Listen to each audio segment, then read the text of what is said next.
14 metre அகலமுடைய, இது வந்து mensuration 2Dயில் sums. 14 metre அகலமுடைய ஒரு வட்டமான ஓடு பாதையின் 14 மீட்டர் அகலமுடைய ஒரு வட்டமான ஓடு பாதையின் உள் சுற்றளவு 440 மீட்டர் ஆகும். ஓடு பாதையின் உள் சுற்றளவு 440 மீட்டர் ஆகும். வெளிவட்டத்தின் ஆரத்தை காண்க. வெளிவட்டத்தின் ஆரத்தை காண்க. First question. அடுத்தது செகண்ட் கொஸ்டின். ஒரு பூங்கா வட்ட வடிவில் உள்ளது. ஒரு பூங்கா வட்ட வடிவில் உள்ளது. அதன் மையப்பகுதியில் குழந்தைகளுக்கான விளையாட்டு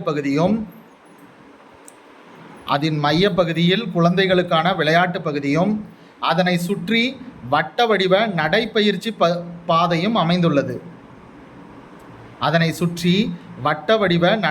பாதையும் அமைந்துள்ளது. அந்த பூங்காவின் வெளிவட்ட ஆரம் 10 மீட்டர் மற்றும் உள்வட்ட ஆரம் 3 மீட்டர் எனில் நடைப்பயிற்சி பாதையின் பரப்பளவு காண்க. நடைப்பயிற்சி பாதையின் பரப்பளவு காண்க.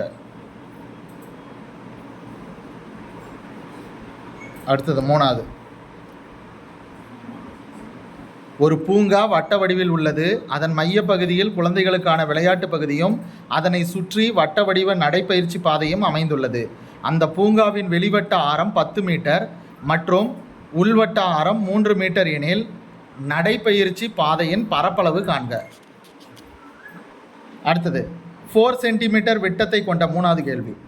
4 சென்டிமீட்டர் விட்டத்தை கொண்ட வட்டம் 10 சென்டிமீட்டர் ஆரமுடைய வட்டத்தினுள் உள்ளபோது 4 சென்டிமீட்டர் விட்டத்தை கொண்ட வட்டம் 10 சென்டிமீட்டர் ஆரமுடைய வட்டத்தினுள் உள்ளபோது இரு மையங்களுக்கு இடையே இருக்கும் அதிகபட்ச தூரம் என்ன?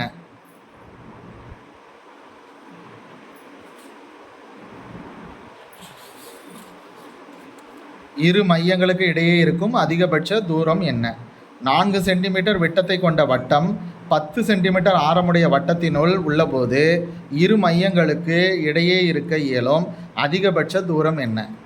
இது மூணாவது கேள்வி. அடுத்தது நாலாவது கேள்வி.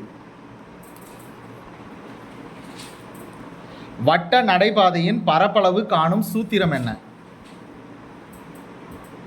இப்போ இந்த சூத்திரத்தை தான் நம்ம இந்த மேலே இருக்கிற 3 கேள்வியில் போட போகிறோம். வட்ட நடைபாதையின் பரப்பளவு காணும் சூத்திரம் என்ன? எழுதிக்கோங்க, நானே அந்த ஃபார்முலா சொல்லிடுறேன். Pi into capital R square minus small R square.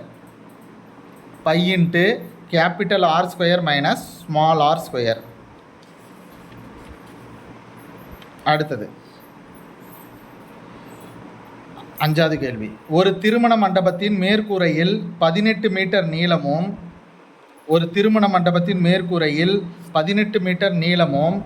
7 metre அகலமும் உள்ள ஒரு ஓவியம் தீட்டப்பட்டு உள்ளது. ஒரு திருமண மண்டபத்தின் மேற்கூரையில் 18 மீட்டர் நீளமும் 7 மீட்டர் அகலமும் உள்ள ஒரு ஓவியம் தீட்டப்பட்டு உள்ளது. அதன் எல்லா பக்கங்களிலும் 10 சென்டிமீட்டர் எல்லை இருந்தால் அந்த எல்லையின் பரப்பளவை காண்க.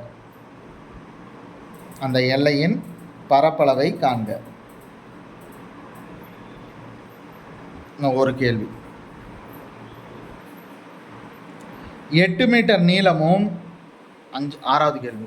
8 மீட்டர் நீளமும் 5 மீட்டர் அகலமும் கொண்ட ஒரு அறையின் உட்புறமாக 8 மீட்டர் நீளமும் 5 மீட்டர் அகலமும் கொண்ட ஒரு அறையின் உட்புறமாக சுற்றி வர 0.4 மீட்டர் அகலத்தில் சிகப்பு வண்ணப்பாதை பூசப்படுகிறது. 0.4 மீட்டர் அகலத்தில் சிகப்பு வண்ணப்பாதை பூசப்படுகிறது. 8 மீட்டர் நீளமும் 5 மீட்டர் அகலமும் கொண்ட ஒரு அறையின் உட்புறமாக சுற்றி வர 0.4 மீட்டர் அகலத்தில் சிகப்பு வண்ணப்பாதை பூசப்படுகிறது. சிகப்பு வண்ணப்பாதையின் பரப்பளவு யாது?